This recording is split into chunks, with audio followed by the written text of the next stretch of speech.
So, Michael, we are, of course, just a couple of days away from the California primary. This is worth over 500 delegates. It's a huge deal. Bernie Sanders has to win, really, frankly, in an extraordinary landslide to have a chance of overtaking Hillary Clinton in the pledged delegates. I mean, look.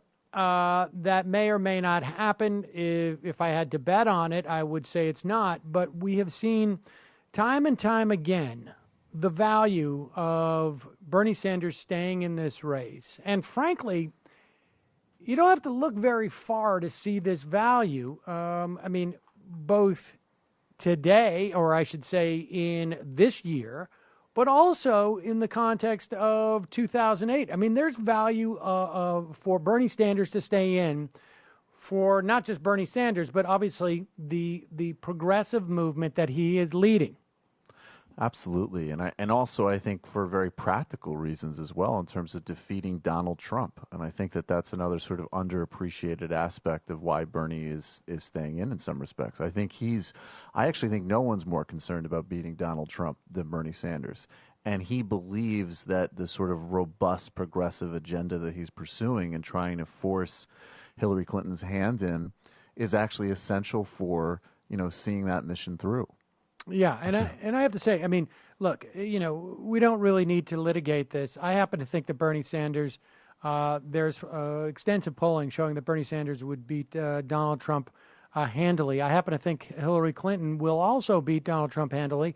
But I think, the arguments about Bernie Sanders not doing as well in the general, I think are reaching. It's one thing to say 6 to 8 months ago, well, Bernie Sanders has never been tested. There's been no attack ads on him. But, the reality is that November is not that far away. And if only because they thought that he had no chance of winning, you've had an absence of attack ads on Bernie Sanders. That's left him in a very good place. It's not like these things happen overnight. But nevertheless, the real issue here in terms of why Bernie Sanders should stay in, I mean, there's, aside from he still has a real chance to win the nomination. It's not large. It's a small chance, but it's a legitimate one. We simply need to look to 2008 to see the model for why he is staying in. In 2008, at this time, Hillary Clinton was leading Barack Obama by enough pledged delegates that it was impossible for her to win to get the majority of pledged delegates. So I think it was sometime this week in 2008, May 31st, 2008, Hillary Clinton is sending out a letter to what we call super delegates now, saying you can actually change your mind, or you could put me over the top. At this point, Barack Obama had the majority of pledged superdelegates, but of course they're not really pledged until the convention. Hillary Clinton and her campaign knew this. They were attempting to get the superdelegates to switch over to Clinton. And the fact is that she was also staying in the race in a similar situation. Bernie Sanders is down by more in the pledged delegates, but Hillary Clinton also had no chance of winning the majority of the pledged delegates. And for what it's worth, I mean, I think, and we've talked about this before, that there is a genuine ideological conflict here. I think Barack Obama and Hillary Clinton had very important dispositional and generational differences. They both had different historical significance in their own respective rights, and I think some genuine differences on foreign policy, but even that was in some respects relitigating the invasion of Iraq. Bernie Sanders and Hillary Clinton have very, very different politics. And I have to say, all of this is speculation, obviously, and I'm not, I don't know what the scenario would be, but I have to say, if somehow he did pull off, set aside the sort of astronomical win that he would need in order to sort of reverse the numbers, but if he won California by 4 or 5 points. 2 points. 2 points. 1 point. You really would have to open up a serious conversation inside the party about what exactly we do here. And I actually don't suggest that I have the answer to that, but I do think, from a Clinton perspective, it's problematic. I do think in some respects that they haven't sort of put him away yet. And even, and that he's still winning and sort of very much in the race. I mean, I think certainly it has surprised a lot of people. There's a multitude of different perspectives you can have. One perspective is that Bernie Sanders was a protest candidate, and the fact that he's still in this race is indicative of that Hillary Clinton is not a particularly good campaigner, that the campaign's not particularly well run. The other interpretation is this is something massive that's happening in the Democratic Party, and a lot of people are caught completely flat-footed. Hillary Clinton did not want to take any major ideological positions in the primary, so that she had the latitude of running to her right in the general election. But all this has been scuttled. I mean, all this has been scuttled by the performance of Bernie Sanders. All this has been scuttled by, frankly, the fact that Donald Trump will be the nominee. I will say this, though. There's two things that I want to make absolutely clear, or two major points here. One is that in mid-May of 2016, about 25% of Bernie Sanders supporters said they would have no intention of voting for Hillary Clinton in the general. In 2008, Hillary Clinton supporters, who were then, of course, looking at this loss by their preferred candidate, 60% in 2008 said that they would not vote for Barack Obama. We are at the most sort of, I guess, emotional and difficult part of a primary race. And so I don't think there's going to be a major issue in terms of getting the Democrats together. I don't think that Hillary Clinton's going to have the same problems with Donald Trump that she had with Bernie Sanders, and that being that while there is a distinction in her ideology, I think for people who follow this stuff fairly closely, I think within the Democratic Party, there was not a pronounced one. It'll be much more pronounced with Donald Trump. We will talk about him in a moment because he's already backing off all of the positions that we thought would be to the left of Hillary Clinton. Maybe he's doing so behind closed doors.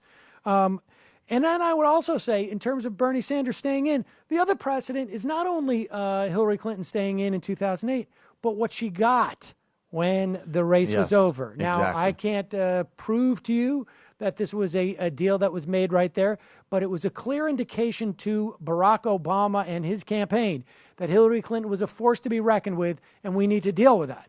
And so for people who support Bernie Sanders' policies, the same dynamic would be more than welcome. We've got to take a quick break. We'll be right back. Michael Brooks joining me to talk about this week in the news on Ring of Fire Radio. TheRingOfFire.com. Honest, hard-hitting news free from corporate influence. Your destination for progressive news, commentary, and interviews. TheRingOfFire.com.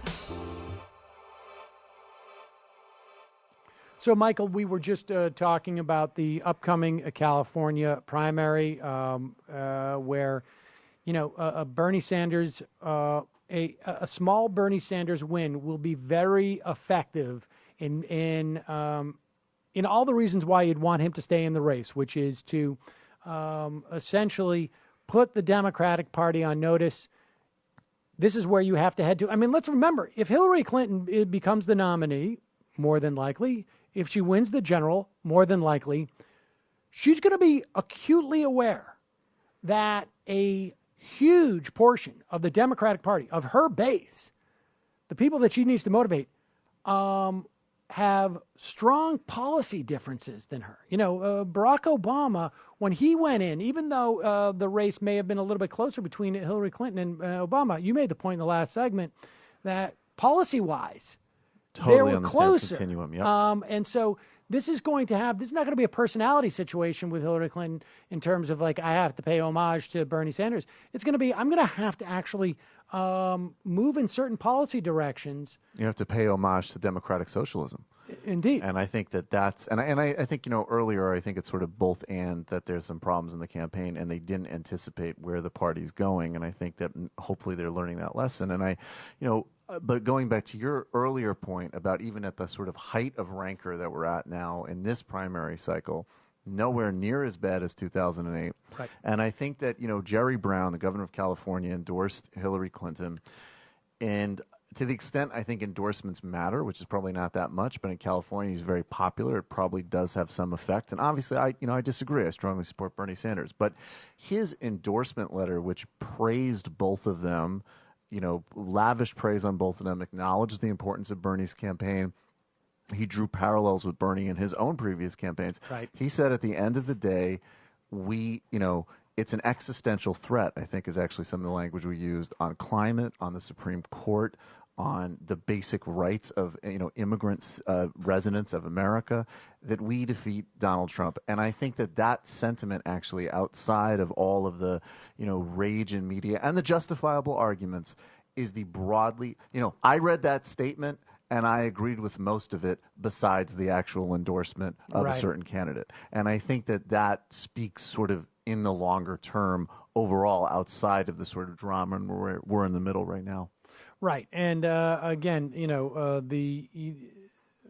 Jerry Brown's not necessarily, I guess, he's making that equation where, I think he thinks that defeating Donald Trump, and I would agree, is paramount. I'm less concerned about a threat to Hillary Clinton beating Donald Trump than perhaps Jerry Brown is. Sure. But I think the bottom line is like this: these issue sets in the Democratic Party are held by a lot of people. So the calculations that Hillary Clinton, if she does become president, first if she becomes the nominee, then president, will be fundamentally very different than had she, say, beat Joe Biden. Yep. In the exact same way. Exactly. Or had Bernie Sanders dropped out, like after South Carolina, right, let's say, which is also, sort of one of the scenarios that I think most people imagined, or I should say, if she the had survived establishment the media. Juggernaut of Martin O'Malley. Indeed. I mean, and so there's going to be a real difference. I mean, politicians are politicians, and they understand where their bread is buttered.